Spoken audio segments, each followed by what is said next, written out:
Hey there, my name is Pravus. Welcome to Dice Legacy. This is a brand new game, just came out a couple of days ago on Steam and Nintendo Switch, and I have to say, it is one of the most intriguing city builder roguelikes I have played in a very long time. This video is sponsored by the publisher Raven's Court. A big thank you to them for that. Of course, you guys can find a link in the description down below if you'd like to learn more. But in the meantime, I am happy to jump into a new game and show you what this is all about. So when you first start up with Dice Legacy, you'll only have access to one starting scenario, Stranded, where you sail up to the shore of an unknown continent on a mysterious ring world and establish a new settlement and try to survive. Once you complete this main scenario, you'll unlock different ones with different starting conditions and resources. Pretty cool. Similarly, there is a single starting character, the Stranded King, but once you complete the game, you can unlock different characters with different starting resources, different abilities, and also different starting dice. Now, this is where something really unique begins to happen. The dice represent the people living within your settlement, and the different types of dice represent different classes or social statuses of these different residents. And each different class can do different things, but you don't know which one you're going to get until you roll the dice to see what actions you will get to take. So every game is going to be a little bit different with a certain element of randomness as you try to advance your settlement. A really interesting and unique idea. Let's go ahead and start up a new game and I'll show you how this works. Okay, here we are on the shores of our new ring world. So let me go ahead and pause the game and show you guys what is going on. So first off, notice that there are several different hotspots on the map, and each one has a symbol representing a different action that can be taken. For example, at the stone mine, if we use a gather action, we can gain some stone and maybe some gold. At these food crates, if we use a work action, we will gain some food, etc. And down over here, you can see my inventory of dice. You can hold up to 12 at a time. That doesn't mean you can't have more than 12 dice, just means that anytime you go over 12, you have to start tossing some out if they fill up your inventory. And on each of these dice, you can see there are different faces with different corresponding symbols that match what's happening here on the map. So for example, I've got 2 harvest dice and 2 work dice and 1 fighting dice, which I don't have any immediate use for right now. So let's go ahead and take some of these harvest dice to gather, let's say, some wood at these forests, and some work dice to work at these food crates to get me some extra food, and then I don't really want this particular dice, so we're going to re-roll it by pressing the space bar. We have another harvest. Now notice underneath the symbol there was a number. It was previously a 16 and now it's a 15. That's because each dice has durability. You can only use it so many times before this dice crumbles away. So you can use one durability to re-roll it or to take an action, which pretty much means if you can take an action, you almost always want to do so, otherwise you're kind of wasting durability. That said, if you're fishing for a particular dice roll for some reason in a hurry, let's suppose some raiders are on the way and you want to fight, you may have to sacrifice some durability in order to get what you want, and it's kind of random what's going to happen. So there's an element of strategy and luck involved there. Let's go ahead and spend this to get some extra wood down over here. So this is a really interesting idea here. Now I'm going to go ahead and just speed up time, and we're going to wait for some of these dice to come back, then we're going to go ahead and re-roll. Now let's suppose that you want to roll only one of these dice, but you want to keep this particular face. Not to worry, you'd hold down Alt and then click, and now it is locked. If I were to then re-roll, the locked ones stay exactly as they are. Let's go ahead and complete this cookhouse over here. It just takes 1 build action and a couple more harvest actions. I'll get some stone and some wood over in the forest. I'm going to lock the building icon because I plan on using that again. We're going to lock this as well, so I know I can come back to these, and I have 2 building dice available if I want them. Reason I want them is because we want to construct some stuff. Let me go ahead and pause and show you here. There are a lot of different buildings that you can construct, some of which are going to be very helpful to gain new dice or train them up into different types of dice. For example, the school turns a peasant dice into a citizen dice at the cost of some food, which is a resource up over here. And then there are different production buildings to get extra food or ale or herbs. There's welfare dice in order to heal wounded dice, or perhaps you want to enhance your dice and make them stronger with manipulation. Then there's military, economy, religion, lots of different things that you can and will want to build eventually. To start, what I really want is a house, because this is where I can get some more peasant dice. Hence why I wanted 2 building icons. You can see it's going to take 2 builds. Now, you can't just send 1 build dice, wait for it to finish, and then send another build dice over here. You have to send both at once. So sometimes you're going to have to save up a bunch of dice, and that's where locking things in place can become helpful. One thing to notice about some of these resources, notice the red number next to the description of what's going to happen. So in this case, a 24. That's how much of this resource is available in this hotspot before it goes away. This food crate, for example, once done with this action is going to disappear. So not all resources will stick around forever, and that's honestly completely fine with me. Now, you may wonder, how do you gain more durability with your dice? Do you always just have to get new dice? Well, that's certainly one option for you, but you probably are going to want to restore the durability by going to the cookhouse. If you place a dice in the cookhouse and then drag some food over here, you can restore a certain number of rolls. So that's how you sustain some of your best upgraded dice for later. Right now in the peasant's house, what I'm doing is placing down just 2 dice in order to generate a new peasant. Doesn't really matter to me what I get there. I mean, they're all kind of the same. I just want to have 6 dice to work with instead of 5 because it means I can take more actions faster. And time is of the essence to some degree with this game. If you look up over here, there are seasons that are currently progressing. Right now we're in the beginning of summer. Great time to build, great time to do some farming and harvest resources. Eventually we're going to get to winter. And when winter falls, if we have not found ways to heat up the homes and the workplaces of our people, then the dice are going to freeze, and there's no way to get any action out of them unless you can spend some ale at a tavern, but that's getting a little too advanced. Note, by the way, we now have another dice to work with. But these, unfortunately, I don't need, so I'm going to go ahead and re-roll. Hey, exploration icons. I'll save one of these for later, but for the most part, I don't need those right now. Let's just go ahead and continue gathering up other resources. Let's see what else we got over here. More hunting grounds, more forests. This is a stone mine. Right. There are additional things that you will be able to unlock as you explore the world. This wooden fence right now represents the territory under my current control. We can expand this and also reveal some of the territory in the fog, claiming more lands and finding more things to do. Best way to do that is to go to a district hall, which will spend 6 wood, which is all I have right now. And we can place it over, let's say, probably over here, because I see a bunch of things in the fog that I probably want to claim. And if we build this up, we'll be able to expand our territory, then use an explorer token in order to find out what's going on in the fog. So I'm going to go ahead and spend a build token here. We actually need another one. There it is. Let's go ahead and do that like so. And I think we have one more work action over here. Then the work feature is going to be kind of useless to me, at least for a little while. All right, going to speed up some time, wait for some of these dice to come back. Of course, we do want to continue breeding in the houses and repopulate, so let's go ahead and toss some of these guys in there, maybe an extra explorer like so. And then with the district hall built, let's go ahead and perform an explore action. In 40 seconds, I'll reveal a bit more about what's going on. Let's gather up some more food, gather up some more wood. I don't need this building icon, don't need the exploring icon. More wood is fine. I need as much of all this as possible. Now, you can make your colony more effective eventually by conducting research and getting new technology. These require research points. We can't get these until we have citizen dice, which should be a clue to you that we do need to get a school so I can start upgrading these dice into something better. But in order to sustain that, I'm also going to need plenty of food. So it's kind of a bit of a trade-off as far as what we're looking to do. Let's go ahead and speed things up over here, wait for this to be done, and we now reveal another chunk of the map, and look at this, our fence has expanded, which means we control more stuff here. Very good, let's go ahead and re-roll. We have an explorer token, but also note, we found an unknown encampment, so I can go ahead and perform an exploring action over here. Might get something out of that, and then we might not, don't know. Let's go ahead and toss some unused dice over here so we can get some extra dice. Let's continue getting, let's say, some more stone and some more wood. Gonna re-roll both of you.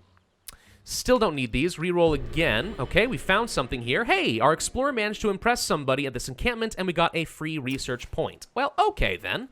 I guess I could spend that to get extra wood at the forests or extra food. This doesn't increase how much value you get out of the hotspot. You just gather it faster. But again, time can be of the essence.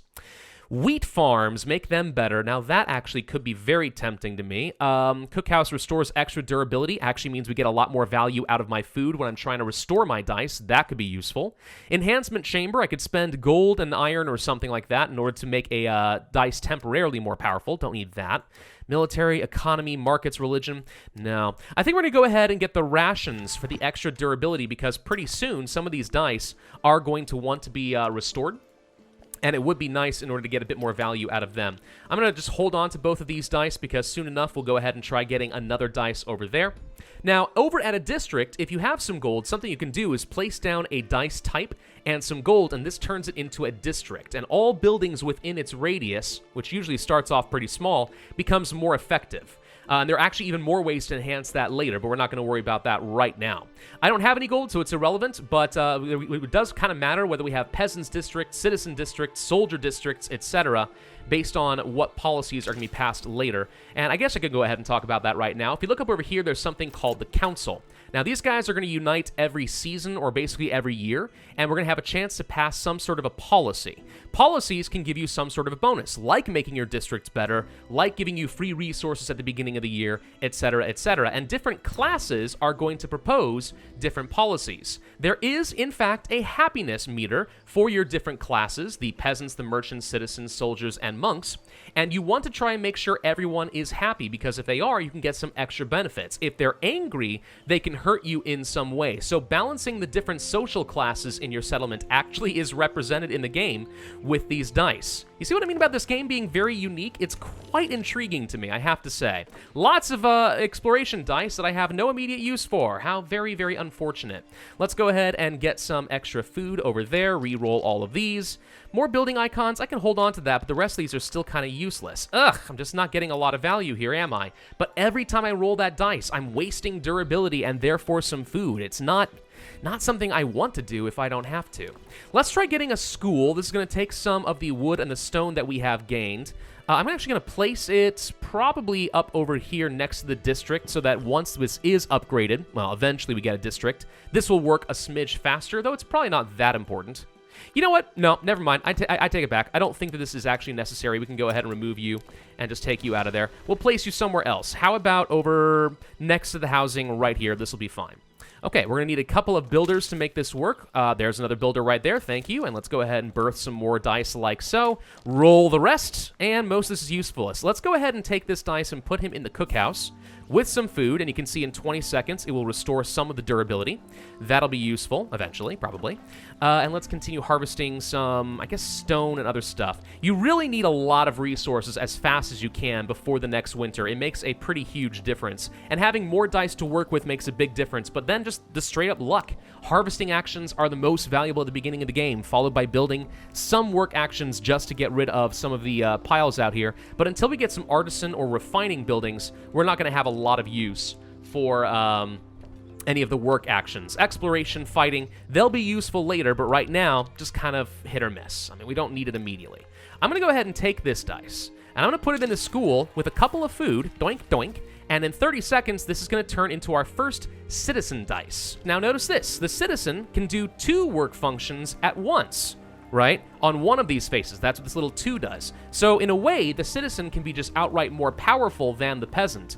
But not every face is going to do that. That's only 1 out of 6. We also have building actions, and then we have the research knowledge actions. Now, something I do want to do is place down a wheat farm, and I am going to be placing this up in next to what I hope will someday be a peasant's district, because I think I'll get the most value. Let's go ahead and spend our 2 worker functions, and therefore with 1 dice, we've accomplished this job instead of 2. You guys get some of the power of it? I hope so. Let's see. Still don't need some of these. Reroll. Oh, gosh, I don't need that much. Yeah, there is definitely a certain amount of fishing involved in this, and sometimes you get lucky, and sometimes you most certainly do not.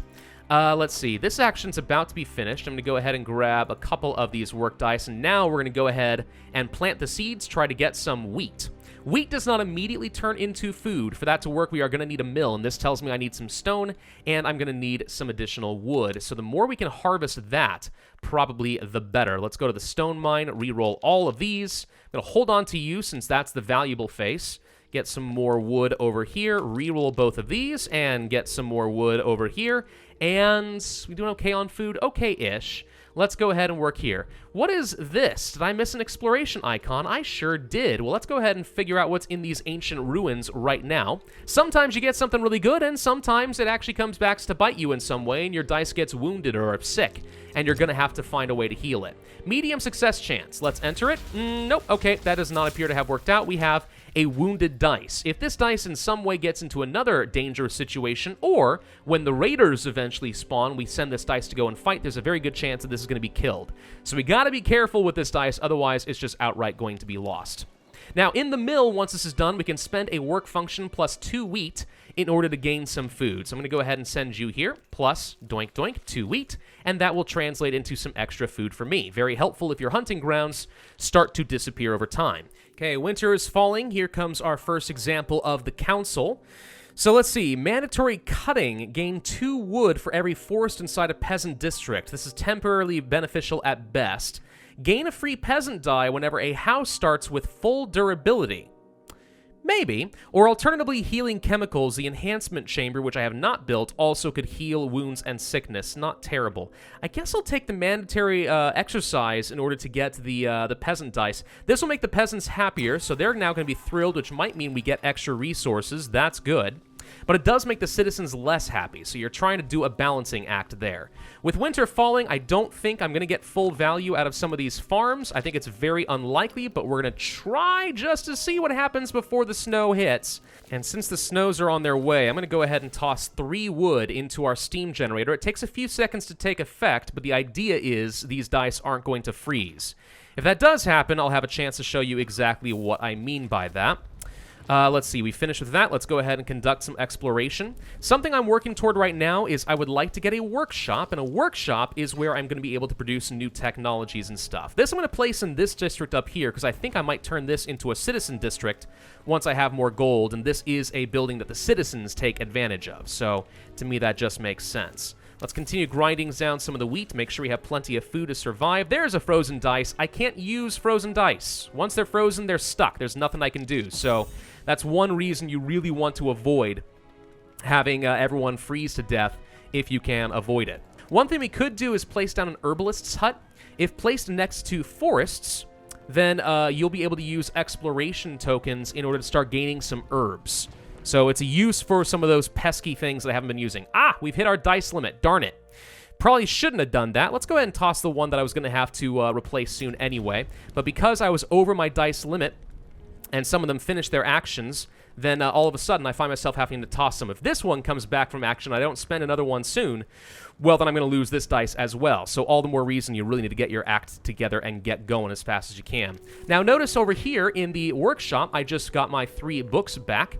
So we just gained a knowledge point, and over here, this means I can, once again, spend some of this in order to gain more resources. In this case, I want to get extra wheat. I have 2 farms available. I want to make sure that I always have a solid source of food, once this winter is over anyway, because obviously it'd be really bad to run out of food. Now, at this point, we are in the throes of winter, and you'll see that a lot of my dice have frozen. This does sort of happen, so there's not a lot I can do. Fun fact, though, if you do hold on to a certain, almost Yahtzee combination of dice, different rulers can do different things. In this case, the Stranded King, if I had 2 hammers, 2 harvests, and 2 works, I'd be able to click this button, and it actually unfreezes all the dice. At least for now, but yeah, I'm not going to worry about that. I did place down a citizen dice and a couple gold over here, and a peasant dice and a couple gold over here, and now I do have a peasant and a citizen district. So if we ever do see some more policies come up that would be exciting, maybe now I want to take full advantage of those. I've also just placed a couple of dice in random places. Unfortunately, it didn't last long enough. Let's go ahead and get rid of you. I was trying to prevent any issues of having too many dice. I'm going to move you over here for now.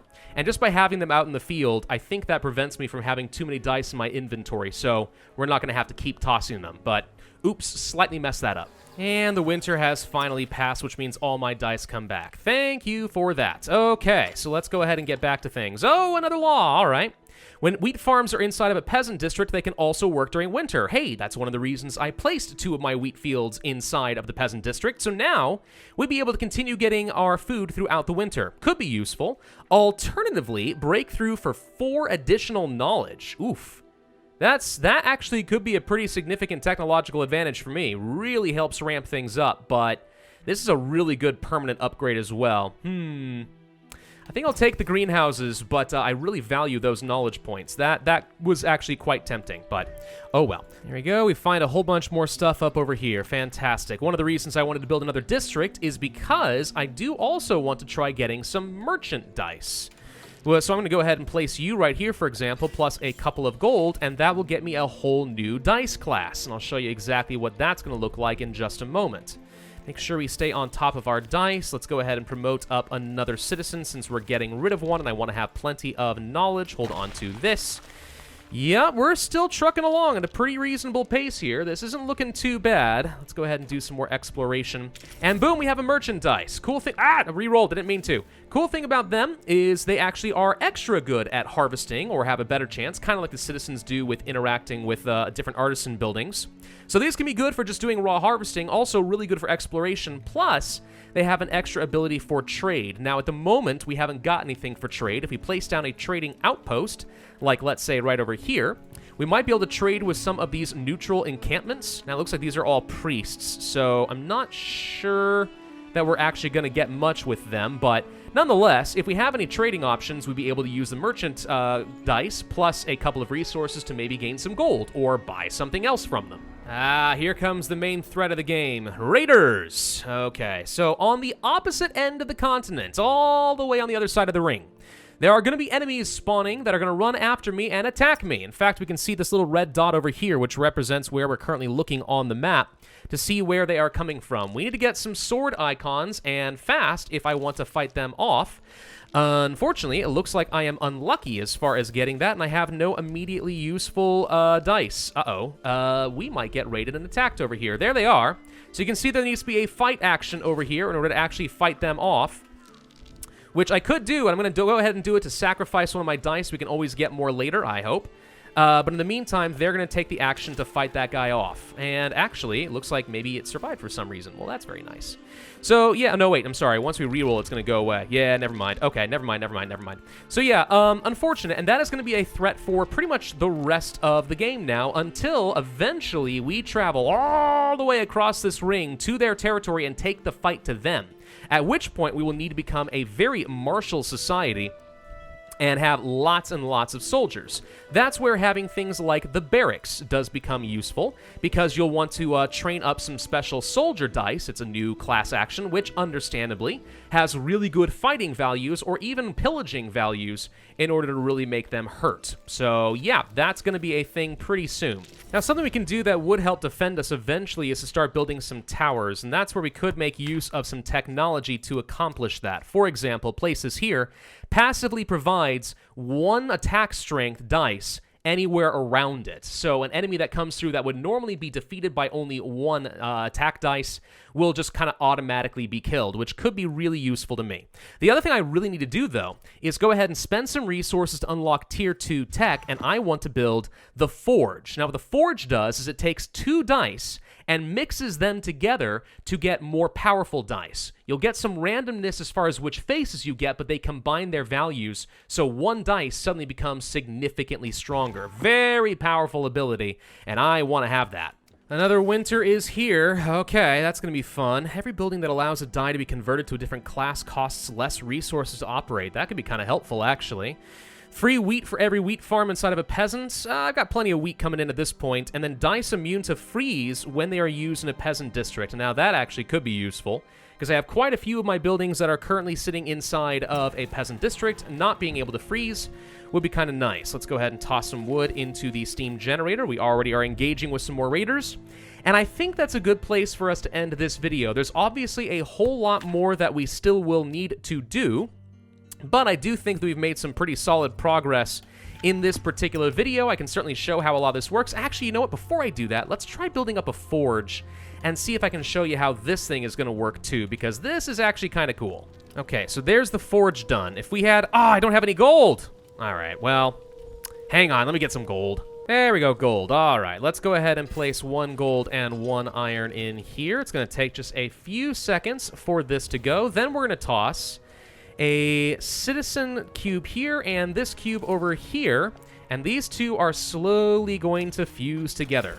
And now we have a special construct dice. Now take a look at the faces on this. We still have some research options, but some powered-up versions. 1 face actually is worth 2 research now. Another face is worth 4 work, which I don't think is pretty much ever going to be useful, but, like, look at that. So you can see how if you were to mix together some peasant dice, or other citizen dice, or merchant dice, you might get each one of them to be more powerful. Now, I don't think that you're able to mix peasants and citizens or otherwise around. I haven't actually tried that. I guess we could go ahead and see right now and just find out if that is a thing, but I don't think that it is. Give it a quick second and put you here and you here. I take it back. You can totally mix dice faces. Okay, well, that's interesting. Either way, this is one way to start getting much, much more powerful dice, which are going to let you accomplish significantly more with that 12 dice limit. And that's one of the reasons you want to take advantage of things like the Forge. Fun fact also, eventually we'll be able to get something called an obelisk once we get enough technology, and we can ascend a single die, which we can then carry over into our next playthrough of the game, and that is one area where some of the roguelike aspect comes into play. Well, I think that's enough to give you a good idea what Dice Legacy is all about. Very interesting, very unique idea for a game. It's definitely a lot to keep track of, but if you can get in the zone, you'll find yourself to be a very powerful ruler in no time at all. Thanks again to Ravenscourt for sponsoring this video. Of course, if you guys would like to learn more about the game, you can find a link down in the description. In the meantime, I have to say goodbye. So, be sure to hit that like button, leave a comment, and subscribe, and I will see you guys next time.